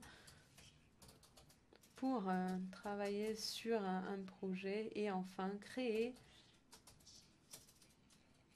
ce qui est considéré comme un service de check-in télé qui est appelé Z-Box et qui a un grand succès, qui est considéré comme une entreprise très réussie. Je pense que Z-Box est un bon exemple de ce phénomène qui consiste à partir de ce bruit, de cette rumeur qui entoure un programme télé et de montrer comment pouvoir en faire quelque chose d'utile pour les publicitaires, pour les personnes qui souhaitent vendre des produits. Il s'agit d'une application qui, à mon avis, dispose d'un avenir fort et brillant du point de vue commercial, qui a de grandes perspectives. Quant à y revenir, je me dis pourquoi, parce qu'il s'agit simplement d'un certain nombre de caractéristiques automatisées qui sont alignées sur l'écran. Donc moi, je suis un programmeur et ce n'est pas le bénéfice ou le profit qui guide mon action. Ce qui m'intéresse, c'est de créer quelque chose dans l'espace du service public, une expérience qui soit tout à fait inédite et non pas seulement une généralisation de la Z-Box. Il s'agit de, par exemple, diffuser des aspects, créer des événements pour rendre plus utiles ces technologies. Enfin, mon prochain projet serait une sorte de dispositif de forme téléphonique qui nous permettent d'effectuer des changements, d'aller vers plus d'interaction. L'interaction, nous l'avons aujourd'hui sur la plateforme BBC, mais pas sur tous nos outils. Effectivement, Z-Box aujourd'hui, c'est l'agrégation de flux. Il n'y a pas de play along vraiment pour le moment. Il n'y a pas tout un tas de choses éditoriales parce que c'est une première étape, mais c'est évidemment ce qu'il y a dans les tuyaux et c'est évidemment l'objectif. La vraie question, c'est est-ce qu'il n'est pas une plateforme commune dont l'utilisateur a besoin? Parce que quand on passe de la première chaîne à la deuxième chaîne, on ne passe pas de la première application à la deuxième application parce que dans l'usage, c'est complètement stupide. Donc la vraie question, c'est est-ce que ce n'est pas vital pour les chaînes aujourd'hui, s'ils ne veulent pas justement se faire déposséder par notamment les producteurs, d'avoir une plateforme standardisée de cette façon-là? I think you're right. Yes, arguably, but I would have thought. Oui, mais je pense que si vous voyez ces développements réalisés peut-être sur Facebook ou dans certains groupes de public qui demeurent et dans des environnements sociaux, alors éventuellement, vous avez tout à fait raison. Il faut une plateforme standard, il faut une évolution et on voit aujourd'hui ce qui se passe dans les services de checking télé. Certains vont tout simplement l'emporter et deviendront les plateformes standards, les plateformes normées. Ça ne s'appelle pas plateforme. Pour nous, c'est une plateforme.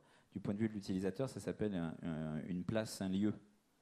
Le lieu où peut avoir lieu la conversation, le lieu où peut avoir le jeu, peut avoir lieu le jeu autour de la télévision. Donc c'est comme ça que ça va être compris. Et effectivement, je pense que ce que vous dites à propos de la complexité de passer d'une appli à l'autre, ça peut poser un vrai problème à toutes les chaînes de télévision qui pensent que leur application va être le réceptacle de toutes les conversations et que toutes les plateformes entre guillemets qui sont des lieux, les communautés, les réseaux sociaux, les applications transverses de second screen, même peut-être les sites des magazines de télé, de la presse télé, sont des endroits où cette conversation peut avoir lieu et on peut zapper. Et zapper reste un des mécanismes les plus fortement ancrés chez le téléspectateur. Il y a déjà un carrefour quand même d'audience conversationnelle, même si on en parle tout le temps de Facebook, etc. La socialisation des sites, aujourd'hui, elle n'a pas encore eu lieu sur les sites médias à 100%. Et pourtant, elle est clé dans le fait de porter les audiences et de conserver finalement, d'attraper d'autres audiences. On a vu le cas de Dailymotion, par exemple, qui après avoir mis en place l'Open Graph derrière son site a triplé, quadruplé au niveau des audiences vidéo, de consommation vidéo. Aujourd'hui, quand on fait une application, d'ailleurs, on la pense sur Facebook, mais pour tout les carrefours d'audience, tablettes, mobiles, web, etc., enfin Internet, etc. Et demain, la télé, c'est sûr, les box aussi seront socialisées. La Xbox sera socialisée, le Orange sur Xbox sera socialisé, parce que j'ai vu peut-être une centaine de programmes grâce à ça, moi, cette année, parce qu'un ami avait vu ou disait, j'avais vu qu'un ami regardait un programme et j'ai été le voir, que ce soit sur mon mobile. Bon, c'est vrai que je suis pas encore la cible, je suis pas Madame Michu, mais quand même, c'est des changements de paradigme majeurs dans la manière de consommer, et aujourd'hui, on l'exploite pas assez. Tous les leviers sociaux qui vont me permettre de générer du bruit intéressant autour de mon cercle d'amis, ou en tout cas d'aller récupérer autour de ce cercle d'amis une vidéo, une info importante. Et ça concerne en effet tous les médias, que ce soit de la vidéo ou du contenu texte ou autre. Je ne sais pas si vous avez vu l'explosion de Yahoo News sur les réseaux sociaux et sur la toile. Peut-être un peu trop parfois, parce que voilà, ça va peut-être un petit peu trop loin, je vois des visages, mais ça se qualifie, ça. En fait, on peut permettre de faire les choses de manière plus intelligente, et aujourd'hui, on y est là, par contre. Donc la recommandation sociale versus les moteurs de recommandation, c'est intéressant. Dans la guerre des écrans, qui est un peu dans le titre, en sous-titre de la conférence, enfin de la table ronde, il y a quelque chose qu'on n'a pas abordé et qui me paraît intéressant de discuter, c'est le fait aussi que les applications de second écran, potentiellement, si elles démultiplient les usages et les possibilités, elles revendiquent le fait d'être le premier écran. Et la perception qu'on en a aujourd'hui, c'est que c'est bon ni pour l'utilisateur par rapport à ce que je disais tout à l'heure sur le lean-back et sur le relâchement, mais ni pour l'industrie, parce que l'industrie aujourd'hui, elle est basée sur le fait que ce gros écran qui est dans le salon va attirer l'attention, les yeux sur le programme, sur le contenu, sur la publicité. Si on casse ce schéma-là, c'est peut-être bien, je ne sais pas, c'est pas nous qui allons le décider, mais on se met à contre-courant d'une industrie et de ce que l'utilisateur attend aujourd'hui. Donc c'est peut-être ce qu'on appelle une rupture, et on en tirera peut-être parti, certains en tireront peut-être parti. Aujourd'hui, ça nous paraît, nous, complètement prématuré d'aller considérer que ce deuxième écran serait un premier écran en puissance. Ouais, à contrario, c'est en train de se passer, donc de toute façon, il faut y aller dans le sens où le premier écran aujourd'hui, je ne sais plus, j'avais entendu un chiffre, 54% des personnes qui sont face à ce premier écran, donc l'écran de télé, ne l'écoutent et ne le regardent pas. Finalement, c'est un bruit de fond dans la maison. Donc là, quid pour l'annonceur de ramener l'attention via ce second écran au programme qu'on est en train de regarder. C'est des phénomènes majeurs, il faut en prendre compte et pas en avoir peur finalement. Et là, c'est vrai on le voit, il y a des freins un peu partout, hein, même chez les annonceurs, clairement, qui pensent GRP, etc. Alors qu'aujourd'hui, pour moi, on n'y est déjà plus. Oui, on y est, mais ce qui est assez intéressant, c'est quand on commence à faire de la science fine, on prend la courbe des tweets pendant le Super Bowl. Les moments vraiment où il y a de l'action, du jeu, du suspense, des éléments qu'on a dans la fiction assez souvent, sauf que c'est scripté, alors que là c'est du sport live, on s'aperçoit que c'est zéro activité deuxième écran, tout le monde revient sur le premier, on retourne dans une attention très très forte, et donc il y a un challenge pour les producteurs de savoir maîtriser en permanence et bien gérer et sur tout type d'émission la manière dont on va jouer l'expérience du deuxième écran et pas laisser les gens se détourner. Mais après, je commence à lire pas mal de témoignages de gens qui utilisent une application de second écran qui est un peu trop, on va dire, intrusive et qui me disent c'est con parce qu'il y a un truc qui s'est passé et je ne l'ai pas vu. Je ne l'ai pas vu à l'écran parce que j'étais scotché là-dessus. J'ai vu les tweets qui en parlaient et je me suis dit merde, je ne l'ai pas vu. Voilà, c'est ça, parce qu'en fait, pour l'instant, notamment sur Twitter, les gens utilisent deux écrans. Ils regardent la télé et ils tweetent sur un smartphone, un ordinateur ou une tablette. On n'en est pas à tweeter directement sur la télé. Non, presque pas. Pour des questions d'interface, et deuxièmement pour des questions sociologiques. On est 1, quelque chose à regarder une télé. Donc les tweets, la partie conversation, on ne va pas forcément la faire avec les 2, 3, 4 personnes qui sont autour de la télé par rapport à l'écran. Donc c'est le multi-écran qui gagne dans notre versus, machin. Ouais, je sais pas s'il faut. Oui, c'est la complémentarité entre la télé et le second écran. C'est la complémentarité parce qu'on voit de toute façon que la consommation de vidéos, elle continue à augmenter. Et le consommateur, dans les études qu'on a menées, continue à regarder extrêmement majoritairement la vidéo, alors bon, je ne mets pas les clips vidéo là-dedans, sur la télé. Et donc la consommation de vidéo progresse au total et elle est toujours en légère progression sur les écrans de télé. Donc c'est bien la complémentarité. Et s'il y a écran unique, j'imagine que c'est l'ordinateur sur lequel on regarde la télé dans un coin et on tweet en même temps. Non. Non, l'ordinateur, ça c'est, le laptop devant la télé, ça s'est beaucoup développé avant l'arrivée de la tablette. Avant la tablette et avant l'âge d'or du smartphone, les Américains avaient trouvé un terme qui était belly vision parce qu'on avait la télé sur le ventre, mais aujourd'hui c'est plutôt stationnaire, voire en régression par rapport aux autres écrans. Ah oui, je vois qu'il y a une question là. Oui, donc Régis Saint-Giron, Amdesi. Je voulais revenir sur le débat. En fait, j'ai l'impression qu'on met en opposition la télévision et les autres écrans, et pour moi, ils sont avant tout complémentaires. La télévision, ça reste quand même le meilleur outil pour voir du contenu vidéo de qualité. Ça sera toujours meilleur et le partager à plusieurs.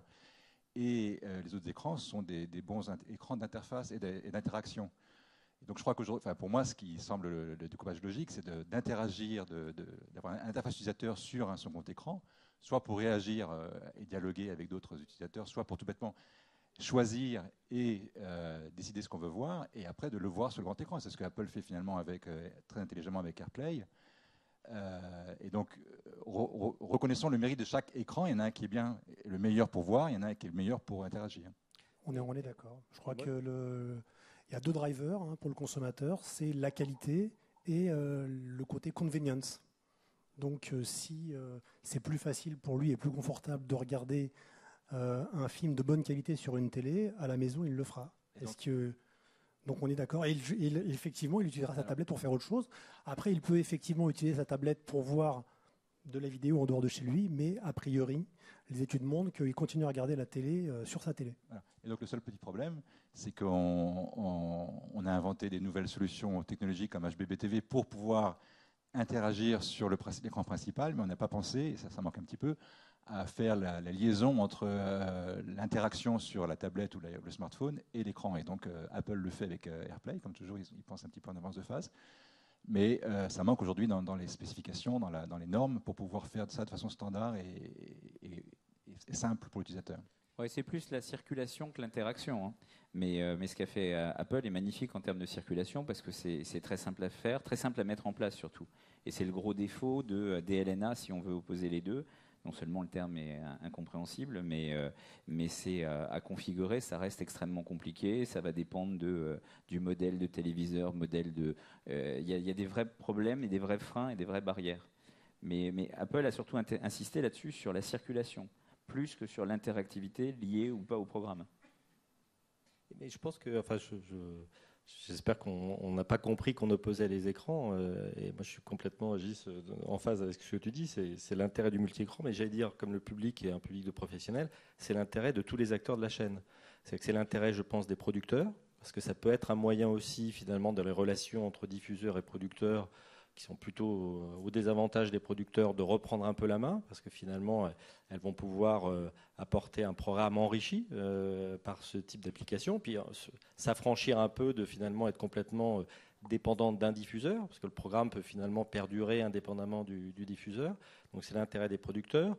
Les diffuseurs n'arriveront sans doute pas à financer des applications pour tous les programmes, donc d'une certaine manière, ça correspond à leurs besoins, mais qui n'arrivent pas forcément à financer. C'est de toute façon l'intérêt des diffuseurs, parce que toute, j'allais dire, cette audience qui existe en dehors du programme lui-même, plus ils arriveront à la monétiser et à ne pas la laisser partir à d'autres, y compris sur les réseaux sociaux, plus ils l'intégreront dans leur dispositif, plus ils arriveront à la monétiser. Et puis n'oublions pas, parce que ça aussi je voudrais replacer un peu le débat dans un contexte mondial, c'est aussi l'intérêt des fabricants de terminaux. C'est-à-dire qu'un Samsung, il fabrique des téléviseurs, il est le leader mondial, il fabrique des smartphones, il est le leader mondial, il fabrique des tablettes, il n'est pas leader mondial, mais il est en numéro 2. Donc de toute façon, tous les fabricants sont des fabricants mondiaux qui font du multi-écran en termes de terminaux et qui en plus, en dupliquant ce qu'avait fait Apple, recréent un écosystème où finalement non seulement ils vendent du multi-écran, mais ils essayent de gagner des revenus générés à partir de ce multi-écran. Donc ça c'est aussi important, c'est vraiment l'intérêt de tous les acteurs de la chaîne. Et puis j'espère que je ne vais pas plomber l'ambiance à la fin, mais ces acteurs qui s'appellent Samsung, Apple, Google, ils ont des surfaces financières qui n'ont rien à voir avec Orange, TF1, la BBC, etc. Et le jour où ils vont remonter dans la chaîne et s'intéresser au contenu et les acquérir à la place des diffuseurs, là, la situation va être dramatique. Et je pense que ce n'est pas une hypothèse d'école. Regardez la facilité avec laquelle Al Jazeera a mis la main sur le foot français. Donc maintenant, c'est le foot anglais, il s'y intéresse. Donc, be careful. Mais voilà, c'est un trend qui, à mon avis, va arriver plus rapidement qu'on l'envisage. Et il faut que chacun tire son épingle du jeu. Après, l'argent ne fait pas tout. C'était mon poncif de 16h. J'ai toujours un poncif à 16h. On a une question sur ça. Oui, en fait, moi, j'ai bien aimé ce que Régis a dit quand il a parlé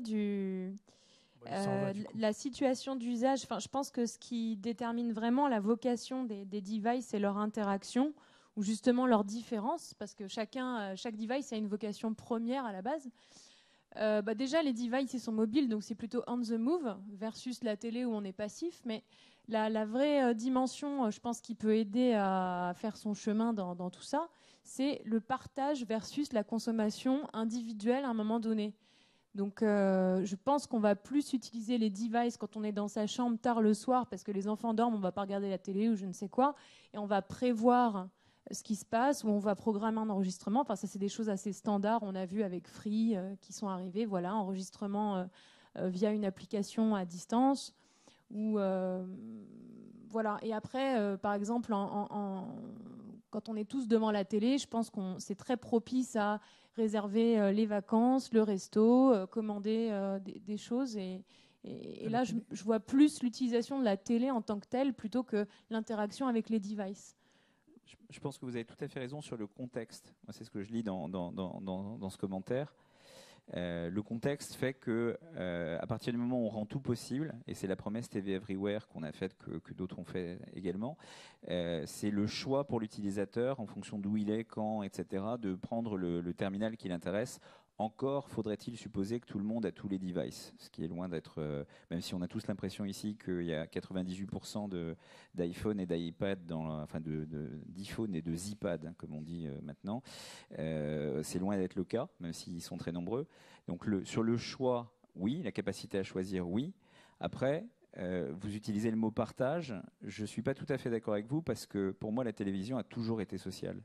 Elle l'a été depuis les premières minutes, et je me souviens toujours du spectacle que représentait, par exemple, je nous ramène 40 ans avant, 30 ans avant, le mariage de Lady Di. Moi, je me souviens de ma mère au téléphone avec ma tante en train de commenter en direct. Donc le lien social et la capacité à aller dire à quelqu'un, reparler à la machine à café de ce qui s'est passé, etc., il a toujours existé et existera toujours. C'est le principe même de cette expérience partagée. Can I just le social TV. Oh, sorry. What I was going to say was. Well, yes, sir. Eh bien, vous avez bien parlé de la perturbation et que les acteurs émergents en parlent d'un premier écran par rapport à un deuxième écran. Je pense que ça va changer avec Google, avec les apps Google, avec Netflix et Hulu, qui vont mettre beaucoup d'argent sur la table dans ce marché, qui vont nous aider à changer la télévision. Parce que lorsqu'on va vers plus de convergence, on doit interconnecter pour pouvoir regarder ce contenu premium, et ça va se passer. Ça va être du contenu de haut niveau. Nous avons fait une proposition à Google pour financer justement une chaîne de comédie. Netflix ont investi lourdement justement dans House of Cards et d'autres émissions. Ça va changer la donne. C'est la capacité à créer justement du contenu donc télévisuel de premier choix, mais qui provient d'un autre cadre ou environnement. Interactive dont on ne parle pas beaucoup et qui, moi, me paraît incroyablement prometteuse. Et Orange commence à le faire, ainsi que Canal+ et Eurosport. C'est la possibilité, quand on arrive sur une chaîne, de voir le programme depuis le début, même si la télé n'était pas allumée, même si la box n'était pas allumée, même si l'ordinateur n'était pas allumé. Est-ce que vous avez déjà un feedback là-dessus? Je sais que vous le faites sur les chaînes cinéma-série. Le relive, comme on dit en français. Oui, enfin, on parlait du côté social de la télévision. Il y a quelque chose qui a toujours existé aussi dans la télévision, c'est le rendez-vous. Le rendez-vous télévisuel, parce que c'est celui du carrefour. On donne rendez-vous pour un moment de consommation. Et donc la technique permet aujourd'hui de choisir un peu plus le rendez-vous. Alors on peut le choisir avant, pendant, parce qu'on l'a pris en cours. On peut le choisir carrément après, dans une fenêtre de 15 jours, via la télévision de rattrapage, comme on dit en bon français. Et donc on a changé un petit peu cet instant, mais en le faisant, on n'a pas fait grand-chose de très nouveau que par rapport aux logiques de magnétoscope et de PVR. On a juste simplifié et on l'a juste rendu disponible à des gens qui sont imprévenants, ce qui est la majorité d'entre nous. Voilà, on aime bien, on adore lire les magazines télé, mais s'il faut tout de suite enchaîner, même taper un truc aussi simple que le ShowView dans nos mémoires, ça reste compliqué. Donc on a envie d'être imprévenant et de tomber sur quelque chose et de revivre ça depuis le début plutôt que de le consommer jusqu'à la fin. Mais techniquement, est-ce que vous avez déjà des retours où il y a des choses qui marchent bien, qui ne marchent pas? Et pourquoi vous le faites que sur vos chaînes cinéma-série et pas sur toutes, par exemple? Et quelles sont les limites techniques, les limites? Qu'est-ce qui se passe? Il y a des limites de tout type. Il y a des questions techniques, il y a des questions d'accord avec les ayants droit, les chaînes. Enfin, il y a plein de questions. Aujourd'hui, on est tous plus à jouer une logique de catch-up, de rattrapage, qu'une logique de démarrage en relive pendant l'événement. Mais ça va probablement se développer, mais on ne change pas en faisant ça, on ne change pas fondamentalement la consommation. On simplifie le fait de l'étaler légèrement dans le temps et de laisser les gens choisir et se balader. Pour le public, c'est un progrès immense, je trouve. Ça répond à des problématiques aussi liées aux nouveaux écrans, justement, où là, on a tendance à facilement rater un moment donné. Par exemple, je ne sais pas, moi, un match de foot alors qu'on est au bureau. Hier, c'était à 18h, par exemple. Si la personne est en call, elle aimerait bien le voir depuis le début, peut-être. Là, aujourd'hui, par exemple, on diffuse en direct l'événement d'ailleurs de manière multiscreen. Vous pouvez le consulter de votre iPhone ou autre. Alors pas forcément, faut un petit peu se battre, faut aller sur le site internet qui est pas forcément lui multiscreen, mais si vous allez dans la vidéo, vous verrez le player et là vous pourrez le regarder de n'importe quel techno. Mais là typiquement vous avez le relive. Là c'est complètement adapté, c'est-à-dire qu'il y a des gens, à part la personne qui s'ennuie là, qui espère que l'événement va se terminer à 16h, en tout cas le plus tôt possible. Elle, non, mais il y a peut-être quelqu'un qui est très intéressé par le contenu et qui vient d'arriver en ce moment même. Et là il a la possibilité de revenir évidemment en arrière et de regarder ce qu'on a raconté il y a une demi-heure. Côté téléspectateur, donc on le voit, ça apporte des valeurs ajoutées, des nouveaux services, mais ce que je voudrais insister aussi, que ce multi-écran et la Smart TV, finalement, c'était le dernier écran qui était à l'abri de la vague Internet, puisque si on est critique, c'était un oligopole de chaînes, mais il y avait un nombre limité de chaînes, mais il n'y avait que ce nombre de chaînes. Ça offre des opportunités pour des nouveaux entrants. On le voit bien, aujourd'hui, qui fait de l'audience, qui est le leader dans l'audience vidéo dans le monde entier, c'est YouTube. YouTube, j'ai rien contre TF1, ni contre France Télévisions, ni contre la BBC, mais c'est pas eux qui ont créé YouTube. Et je pense que la Smart TV, ça ouvre des perspectives à des nouveaux entrants. On a des clients, c'est des petites boîtes de prod qui ont des contenus vidéo de qualité, qui les mettent sur le web. Sauf que sur le web, pour émerger, c'est compliqué. Il faut être bien référencé, il faut investir éventuellement de la promotion. Et l'écran qui offre aujourd'hui l'expérience télévisuelle la meilleure, c'est encore la télévision. Et ce qui est intéressant avec la Smart TV, c'est des petits éditeurs viennent concurrencer. Alors aujourd'hui, on ne peut pas dire qu'ils sont à armes égales, ni qu'ils sont à concurrence équivalente, mais ils viennent concurrencer avec des budgets à la fois d'exploitation et des investissements. Juste pour vous donner quelques ordres de grandeur, le coût de développement d'une application télévision connectée sur toutes les grandes marques, Samsung, LG, Sony, Philips, Sharp, Toshiba, etc., c'est 25, 30, 35 000 euros. Donc c'est des budgets qui ne sont pas négligeables non plus. Mais enfin, si c'est ça le ticket d'entrée pour venir à terme concurrencer toutes les chaînes du câble et du satellite et potentiellement toutes les autres, je pense qu'il y a des opportunités à saisir. Donc voilà, c'est ça qui est intéressant dans le multi-écran, c'est que ça ouvre aussi les frontières. Et l'écran télé, c'est plus l'apanage des grandes chaînes de télévision qui avaient soit une autorisation du CSA, soit qui signaient des accords avec des des réseaux IPTV, ça ouvre aussi la possibilité à des éditeurs de se positionner sur ce marché. Ils changent de business, enfin ils changent de métier aussi. Mais... Il y a 25 ou 30 000 euros, mais au-delà, il faut quand même payer les charges du contenu de d'exploitation qualité. Non, mais il y a web. la qualité du contenu et la qualité de diffusion, parce que pour l'instant, les web TV, quand on les regarde sur un grand écran, au bout de 5 minutes, on décroche tellement c'est mauvais comme image. Alors, venez, on fait des démos, on a un petit stand, si vous voulez venir voir les démos, vous verrez. Il y a de la HD sur l'internet, des choses qui commencent à s'améliorer pas mal, en particulier chez. C'est toujours de grande qualité. J'ai juste une petite question d'Altran, si vous voulez bien. Oui, bonjour. Mais pour rebondir un petit peu sur ce que dit Stanislas, donc Bernard Poncet, Altran est membre de l'AFDESI, membre heureux de l'AFDESI. On a vu l'interactivité en France peiner depuis 1995, qui doit être le lancement sur BSkyB du Red Button, peiner pour ne pas dire s'étouffer, avant peut-être de retrouver un nouveau souffle. On a pourtant tout ce qu'il faut pour lancer l'interactivité, des grands médias puissants, des formidables sociétés technologiques, des grands publicitaires, des grands annonceurs. Bref, on a tout ce qu'il faut en France pour le faire. Et malgré tout, on parle de social TV et pas de TV sociale. On parle de Twitter et de Facebook et pas de solutions françaises. On parle de Z-Box. Donc moi, ma question, c'est simple, puisqu'on est réunis ici. Qu'est-ce qui fait que la France a une chance et qui pourrait faire que la France a une chance de devenir un marché intéressant à suivre pour la social TV? Je vous rassure, on parle de Z-Box parce que j'ai pas envie de trop vous embêter avec TV Check. Mais...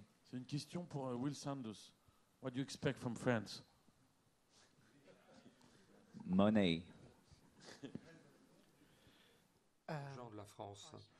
J'attends que la France ne remporte pas, ou peut-être remportera Euro 2012. Non, mais sérieusement, sans comprendre bien toujours la position de votre diffuseur d'État, on a besoin d'une solution de plateforme unique. Sinon, le consommateur, il va être confus.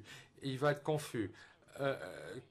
Soit par un diffuseur d'État ou un grand acteur en Angleterre. On ne doit jamais sous-estimer le rôle de Sky. Sky investit plus que tout autre diffuseur anglais actuellement, à décrocher un marché extraordinaire. Soit on a besoin donc d'une solution financée par l'État, ou un diffuseur doit justement créer une plateforme et montrer la voie.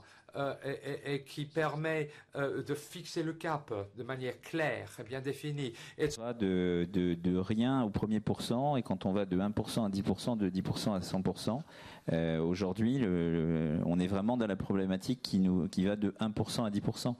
On en parlait tout à l'heure sur les chiffres de la social TV, et c'est vrai sur pas mal de choses. Il y a beaucoup d'efforts à faire parce que c'est un moment où on n'est plus dans l'innovation, mais on n'est pas encore dans l'industrie et dans la monétisation rentable. Stéphane, elle était intéressante la remarque de Will Sanders parlant de la France, avec autour de la table quelqu'un qui s'appelle Orange, et quand il parlait d'un grand acteur qui devait investir beaucoup d'énergie, d'argent dans le développement et l'innovation, autour de cette table, deux Français ayant de l'argent, pouvant investir, faisant de l'innovation, je ne vois pas beaucoup d'autres personnes. Qui d'autre que, puisqu'on n'a pas de Sky, nous apparemment, qui existe en France, est-ce qu'on peut vous attendre? Est-ce qu'on peut compter sur vous? Mais je pense qu'on le fait, non? On le fait déjà un petit peu. Niveau sur les contenus, on le fait, on l'a fait et on le fait toujours beaucoup sur les contenus. On le fait avec nos amis de Dailymotion. Alors on n'a pas précisé que c'était le deuxième acteur mondial en matière de sites vidéo. Alors bon, c'est le deuxième, il n'est pas au coude à coude, mais il a une place qui est tout à fait honorable. On le fait sur des applications comme TV Check, sur la télé sociale. On le fait avec Rendez-vous et avec les choses qu'on va faire sur la télé enrichie. On le fait sur les événements avec des applis comme celle de Roland Garros. On le fait, comme je le disais tout à l'heure, on ne choisit pas, on essaie de le faire tous azimuts autant qu'on peut, et au fur et à mesure, on va même essayer de le faire de plus en plus avec l'écosystème. Mais quand on fait quelque chose comme TV Check, c'est pas Orange qui va tout seul aller révolutionner le monde de la télé. Le monde de la télé, nous, on est là en comprenant bien ce qui se passe du point de vue de clients qui nous le disent, et en essayant de maîtriser relativement bien la technologie. Mais après, il est hors de question question de faire quoi que ce soit sans les chaînes, sans les producteurs. Ce sont des gens qui vont pouvoir s'emparer de tout ça. Donc on fabrique des outils, on essaye de faire en sorte qu'ils soient pris et utilisés, mais on ne pourra rien tout seul. Et on n'a pas l'intention de faire tout seul. Et on a quand même un Sky chez nous, c'est Canal+.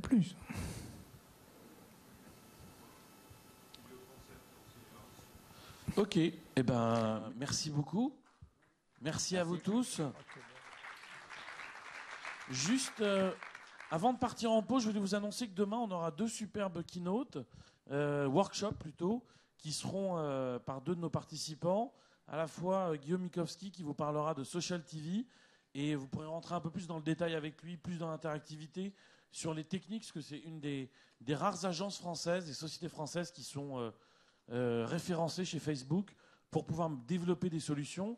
Et puis DotScreen avec Pascal Hippolyte Besson qui va intervenir demain, idem pour parler des solutions, des services proposés par DotScreen et des 10 règles d'or pour réussir une application sur une Smart TV. En tout cas, messieurs, merci beaucoup, merci à tous pour votre intervention. Et on se retrouve dans une demi-heure pour les pitchs, ici, tous ensemble. Merci.